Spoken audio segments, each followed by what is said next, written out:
connaît l'enfant de son propre corps. Il connaît quand il se regarde les pieds, les mains, éventuellement le devant. Et en fait, le visage qu'il a, il ne le connaît pas. Donc il va devoir l'apprendre. Quand on dit reconnaissance de soi devant le miroir, on devrait dire plutôt connaissance de soi devant le miroir pour l'enfant. Parce qu'il va devoir faire un travail que vous et moi nous avons fait un jour, mais que nous avons oublié. C'est-à-dire que à un moment donné, nous ne savions pas que le visage d'en face était le nôtre. Anne-Marie Fontaine a placé 2 caméras dans une pièce familière aux enfants. La deuxième caméra se trouve derrière ce miroir sans teint. Elle permet d'observer les enfants de face. Voilà. Donc on propose de le mettre à plat ventre, si c'est possible, pour qu'il soit bien. Donc on essaye qu'il soit bien à l'aise, bien en face, qu'il puisse bouger les bras.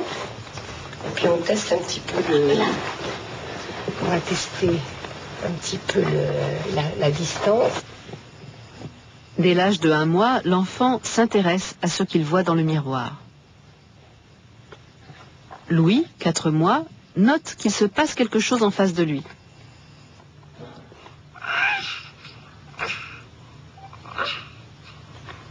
C'est une petite fille qui a 5 mois, Héloïse. Voilà, elle a tout à fait les comportements joyeux et communicatifs qu'ont les enfants de cet âge face au miroir, qui laissent penser qu'en face, ils ont l'impression qu'il y a un autre enfant. Entre 6 et 8 mois, un nourrisson regardera beaucoup plus longtemps sa propre image dans un miroir que si dans ce miroir est projetée l'image d'un autre enfant.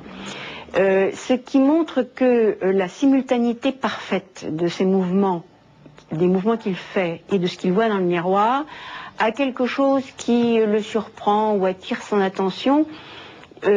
Autrement dit, d'une certaine manière, il a un savoir qu'il n'y a pas de simultanéité en général des mouvements des autres et des siens, tandis que là, il y en a.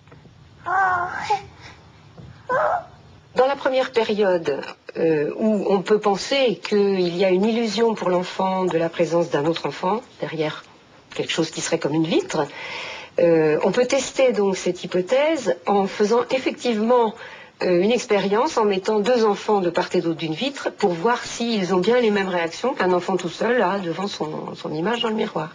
Et on confirme que jusque vers 1 an, ils ont bien les mêmes réactions, soit face à leur image, soit face à l'autre enfant en face de la vitre. Autour des 1 an de l'enfant, d'abord il est devenu plus mobile, il a déjà beaucoup plus d'aisance et il fait plus de mouvements. Donc il a des expérimentations bien plus riches.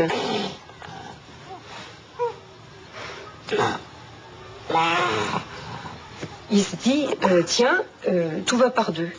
Il y a une main, il y en a une autre, il y a un pied, il y en a une autre, il y a une maman, il y en a une autre, tout va par 2, et il joue avec ces correspondances.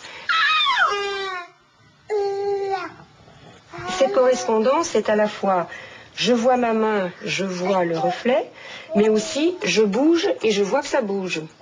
C'est vraiment important comme expérience qu'ils comprennent que quand il bouge, ça bouge, et quand il bouge pas, ça bouge pas.